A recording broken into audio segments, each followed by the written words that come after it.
از آغاز سال جاری تا به حال بیش از 5000 راکت از خاک پاکستان بر مناطق شرقی کشور پرتاب شده است. ولایت‌های کنر و نورستان در شرق کشور از جمله ولایت‌هایی هستند که مورد هدف گسترده این راکت‌ها قرار گرفتند. اما ولسوالی‌های دانگام و شیگل ولایت کنر شاهد پرتاب بیشترین راکت‌ها بوده است. بر اثر پرتاب این راکت‌ها آسیب‌های مالی و جانی برای باشندگان این مناطق به بار آمده است و همچنان تعدادی از باشندگان این مناطق به سبب ادامه این راکت پرانی‌ها مجبور به ترک مناطق آباییشان شدند.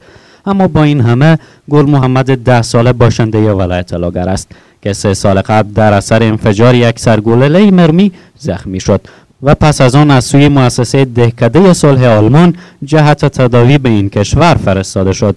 گل محمد هنوز هم به طور کامل صحتیاب نشده و برای نفس کشیدن پیپ در گلو دارد. گل محمد بدون تداوی کامل از طرف مؤسسه صلح آلمان دوباره به افغانستان فرستاده شده است. پدر گل محمد که برای صحتیابی پسرش می‌تپد از معالج پسرش در آلمان که یک افغان بوده شکایت دارد.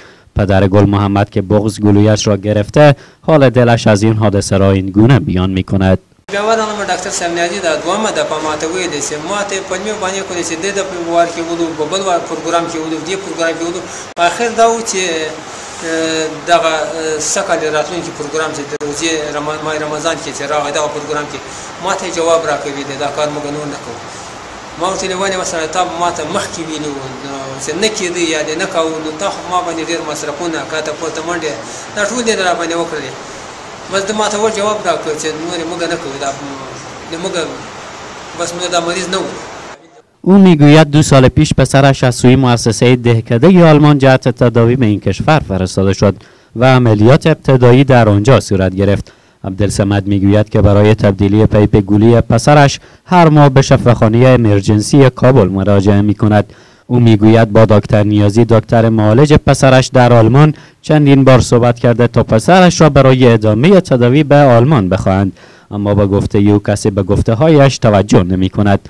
اما این تنها گل محمد نیست که حملات راکتی پاکستان این وضعیت را برایش به بار آورده است.